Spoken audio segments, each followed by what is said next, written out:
अच्छा और हॉस्पिटल में जैसे मिल सकता है जो फाइनेंस टाइप के लोगों को किस टाइप का हेल्थ मिल सकता है? देखिए, पहले तो मैं यहाँ के young boys social welfare society के तमाम मेम्बरान जो है, तमाम मेम्बर हैं, उनका तहे दिल से शुक्रिया अदा करना चाहूँगा। আমি কৃতজ্ঞতা জ্ঞাপন করছি যে আমাদেরকে এখানে ডেকেছেন, আমন্ত্রণ করেছেন।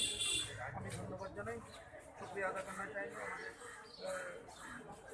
Counsellor ex councillor 65 number ward के सुशीलदा को, जो हमेशा सोशल काम में जुड़े रहते हैं और लोगों को जोड़ के रखते हैं।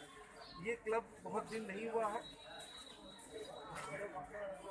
चंद महीने साल पहले ही ये क्लब बना है। यहाँ पर पिछड़ और ये हुआ करता था, गलती हुआ करता था।